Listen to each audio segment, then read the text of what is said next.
Welcome back to the lecture series in Python. In this video, we are going to learn about decision control statements. And before going to decision control statements, first we will see why we need the control statements.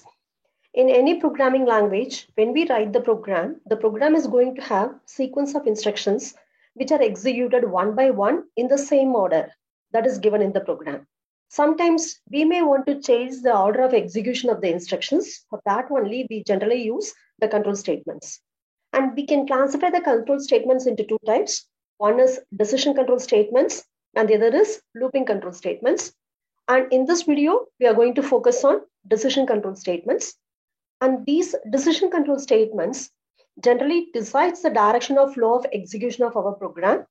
And they are going to make use of the conditional statements, which are going to give the result as Boolean value, that is either true or false. And in decision control statements, we have if statement, if else statements, nested if statement, if elif ladder statement, and then shortened if statement. Let us see all these things one by one with the syntax and with one example. In simple if statement, first we'll have if followed by the condition, then colon. After that, we will write a block of statements that should be executed when the condition is true.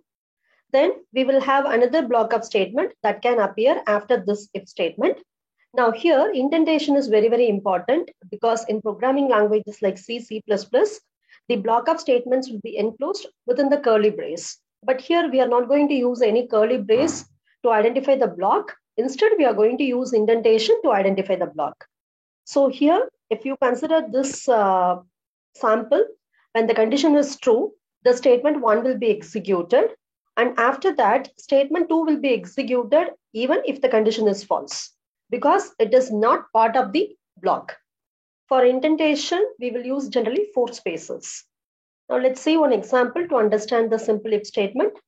So the problem statement here is you have to display the message based upon the order a person has purchased. And if the amount is more than 1,000 rupees, then we have to display the message, you have got 10% discount. So in this, if the amount is less than 1,000, what should be done? That is not given. So when the condition is true, what should be done is given. So we are going to use simple if statement for this. So first of all, we have to read the amount from the user. For that, I'm using the input statement, input, and within that, I'm giving the prompt, which will tell what the user has to do. So enter the order amount. And whatever we are reading with the help of the input statement, that will be string. Now we need to convert the amount into either integer or floating point data. So now I'm converting that to integer with help of the built-in function int. And whatever is the integer converted value, that is stored in the variable called order. Next, I have to check whether this order is greater than 1,000. So I'm writing if followed by condition. So here the condition is order greater than 1,000. Then after that, I will write the colon. Now I have to write a block of statement that should tell what should be done when this particular condition is true. And here it is given that when the condition is true, we have to display the message to the user that the user has got 10% discount. So in the if block, I am writing print, congratulations, you got 10% discount. And in this, only one statement is there in the if block. Suppose if we have one more statement, that should also be written with the same intent. Then I have in line number 6, another print statement that is showing the message, thank you for shopping with us. Now let's run the program. When I run the program, it is asking me to enter the order amount. Now I am entering the order amount as 2,000. This is greater than 1,000. So this condition is true. So control comes to the if block and it is printing the message, congratulations, you have got 10% discount. After that, it comes outside the if block and printing the message, thank you for shopping with us. Now let's see what will happen when the condition is false. Let me run the program again. Now I am giving 500. So now order amount is 500, which is not greater than 1,000. Therefore, this condition is false. Therefore, control will not go to the if block. It will come to the line number 6. In line number 6, we have the message, thank you for shopping with us. Now that is printed. So that's all about simple if statement. And the next category of statement is if else statement. So in case of if else, again, we are going to write a condition. And when the condition is true, we are going to execute one block of statement that is called as if block. And when the condition is false, we are going to execute another block of statement that is called as else block. So we will write if condition followed by colon, then the if block statements will be executed one by one with the same indentation. After that, we will have else followed by colon. Then we are going to write the else block statements one by one.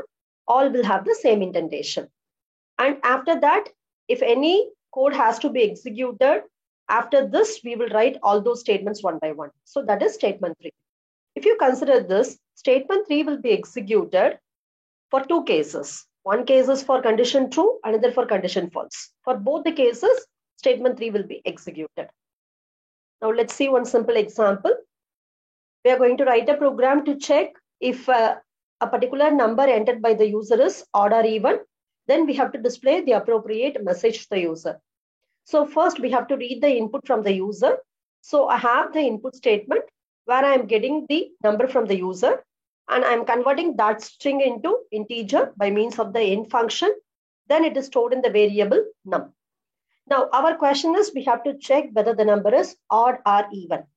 So even numbers are nothing but 2, 4, 6, 8 and so on. Odd numbers are 1, 3, 5 and so on. So to find whether a number is even or odd, we have to divide the number by 2 and we should take the remainder. So in order to get the remainder, we have the modulus operator, that is percentage operator. So I'm writing the statement num percentage 2 double equals 0. That means that when I divide the number by 2, I'm getting the remainder as 0. That will happen only for even numbers. Therefore, I am printing the message even number. Else means num percentage 2 is equal to 1. Because when you are dividing the number by 2 and taking the remainder, it can be either 0 or 1. If it is 0, it is an even number. Else means it is 1, it is an odd number. So we are printing the message odd number. Now let's run the program. I am giving now 66, it is an even number. So I am getting the message as even number. Let me run the program again, enter a number. Now this time I'm giving 23, I'm getting the message as odd number. So in this, when the condition is true, one block is executed. When the condition is false, another block is executed. Now in this example, we have only one statement in the if block as well as in the else block. Let us see one more example where we will have more than one statement in the if block or else block. So here the question is, if a person orders more than 1,000 rupee, we have to display two messages. The first message is, you got 10% discount. And the second message is, you got coupon for rupees 100 for the next purchase. So these two messages should be displayed when the person orders more than 1,000 rupees. Otherwise means when the person orders less than 1,000 rupees or equal to 1,000 rupees. In that case, we have to print the message, shop more to get 10% discount. And finally, for both the cases, print the message, thanks for shopping with us. Now let's write the program by using if else. So first we have to read the order amount. So I'm reading the order amount with this statement. I'm storing it in the variable called order. And if order is greater than 1,000, we need to now print two messages. So we should be very careful here. Both the messages are now part of the if block. So both should have same indentation. So I'm writing print, you got 10% discount, and print, you got coupon for rupees 100 for the next purchase. If you consider here, both messages are in the same column. That means they are with the same indentation. Then in the else block, we are printing only one message, that is nothing but shop more to get 10% discount. And finally, we are writing the message print, thank you for shopping with us. This will be executed for both the cases of this condition. Now let's run the program. So first I am giving the order amount as 5,000. This is more than 1,000. Therefore, the condition is true. So it will print these two messages because condition is true. After that, it comes to the line number 7. In line number 7, we have thank you for shopping with us. That will be printed. Now let's run the program again with order amount less than 1,000. Let me give 200 here. So in this, the condition is false because 200 is less than 1,000. So it comes to the else block and it is printing shop more to get 10% discount. After that, since we have only one statement in the else block, next it will come to the line number 7 and print the message, thank you for shopping with us. So when we do programming with conditional statements, we should be very careful with the indentation because we don't have any curly braces. And next comes shorthand if-else statement. So here we have seen that in case of if-else statement, we will have if block and then else block. Both the blocks can have any number of statements. Now, you can even use shorthand if-else statement, but this will be used when there is only one statement to be executed in both if and the else block. If we have more than one statement, we cannot use this one. So if we have only one statement, we can use this. So the syntax for shorthand if-else statement is, first we will write if followed by condition. And in this, we will not write a colon after the condition. We will write simply if followed by the condition. And if this particular condition is true, what should be done? Those statements will be written before the if. So we have true statements. And if this condition is false, so we have to write else. So after else, whatever statements should be executed when the condition is false, those statements will be written. Now let's see the program for finding odd and even number with the help of shorthand if-else statement. So first I am reading the number from the user and storing it in the variable called num. Then I am writing the condition. The condition is if num %2 double equal 0. There is no colon after this. If this is true, the meaning is the number is an even number. So I have to print the message as even number. That should be written before the if because it is true block statement. So I'm writing print even number before this if condition. And after that, we have to write else keyword. So else is written. Then what should happen when this condition is false? That is, the else block will be written now. It is print odd number. So in this way, we can write if-else statement in a single line. Whereas here we have written in multiple lines. If you see here, it is written in minimum 4 lines. But in this, we are writing everything in a single line. And next comes if elif else statement. So in if else, when the condition is true, one block will be executed. When the condition is false, another block will be executed. So only there are 2 ways in which we can make the selection. And sometimes we need to choose one choice from multiple choices available. So we need to go for multi-way selection. So for that, we will be using if elif else statement block. So in this, we will have more than one condition. In if else, we have only one condition, but in this, we will have more than one condition. So first, we will write the syntax as if followed by condition 1, then colon. After that, we will write statements 1. That is nothing but these statements will be executed when this particular condition is true. Suppose if this condition is false, then we need to check for another condition. So we will write now elif keyword followed by second condition.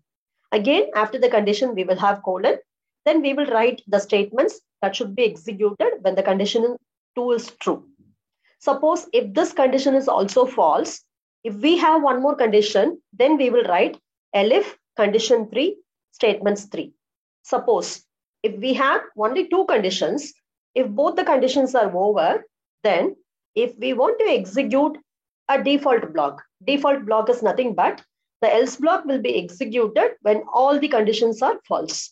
So whenever we need to write it, we can write those blocks in the else part. So in this, the conditions will be tested only in the order in which they appear in the if elif else statement. First, it will check for condition 1. When that is false, then only it will check for condition 2. Finally, if all the conditions are false, then it will execute the statements in the else block without checking for any other condition. Now, let us see a program to understand this. We are going to write a program to check if a number is positive or negative or 0 and display appropriate message. So if we consider this, we have 3 different categories: positive, negative, 0. So we cannot use simple if else statements for this. So we are going to use now if elif, then else. So first, let us read the number from the user and store it in the variable called num. Now we have to check for the first condition. The first condition is for positive number. When the number is positive, definitely it will be greater than 0. So I'm writing the first condition as if num greater than 0 followed by colon. If that is true, the number is positive number. I have to print the message. So this is now the first block of statements that should be executed if this condition is true. Elif. Elif means the number is not greater than 0. So what may be the case? The number can be either 0 or it may be less than 0. So we have two cases. We don't know what is the correct answer. So again, we have to check for one more condition to come to the conclusion. So now I am writing elif number double equals 0. Then again colon. So the meaning is if this condition is true, number is 0. Therefore, we are printing the message 0 else. When the control comes to the else, meaning is the number is not a positive number and it is not a 0. So definitely the number is negative. So no need to check for one more condition because we know the answer. So I am writing the message as print negative number. Now let me run the program. First I am giving minus 55. So it is printing the message as negative number. And next, let me run one more time. Here I am giving 0. So I am getting the message as 0. So this is how we can go for multi-way selection by means of if, elif, else statements. And the last category is nested if statements.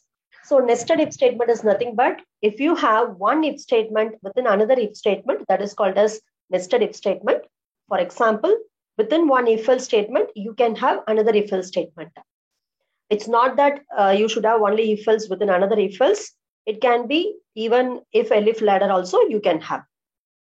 Now let us see a program to check for the largest of three numbers by using nested if statements. This program can be written in multiple ways, but I am considering this with the help of nested if statements. So first, I have to read three numbers from the user. Then I'm storing them in the variables num1, num2, and then num3. And after that, I have to check which is the largest of all these numbers. So first, I am checking whether num1 is greater than num2. When this condition is true, what I can definitely say is number 1 is greater than number 2, but I don't know whether number 1 is greater than number 3 or not. If number 1 is greater than number 3, then I can conclude that number 1 is the greatest number. So when this condition is true, I cannot immediately come to the conclusion. I have to check for one more condition. So what I'm doing is within the if block, I am writing one more if statement. So in the if statement, I am checking whether number 1 is greater than number 3. If it is true, then I already checked that number 1 is greater than number 2. Now number 1 is greater than number 3 also. Therefore, definitely I can say that the maximum number is number 1.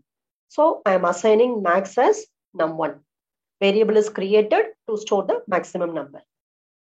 So else means already you check that number 1 is greater than number 2, but now this condition is false. Then only it will come to the else block. So what is the meaning? Now number 3 is greater than number 1. Therefore, you can say that number 3 is the largest number. So in max, I am storing num3. So this is the outer if statement. Inside that we have if else. And if this particular condition is false, the meaning is number 2 is greater than number 1. So what we have to do next is the control will come to the else block. Now we know that number 2 is greater than number 1. Next we have to check number 2 with number 3. Then we can come to the conclusion. So I am checking now if number 2 is greater than number 3.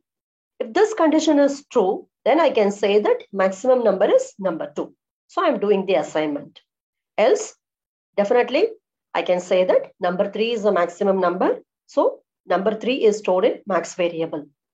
And after that, the control comes to the line number 20. Okay, so here I am printing the maximum number. So I'm writing the statement as maximum is equal to, the answer is stored in the variable called max. So that is printed now. Now let us give the input. First, it will ask me to enter three numbers. Let me enter the numbers as 66 and then 33. Then I am entering 99. So here the maximum number is 99. So I'm getting the answer as maximum is equal to 99. So with this, decision control statements are over. The next class, we will learn about looping control statements. Thank you.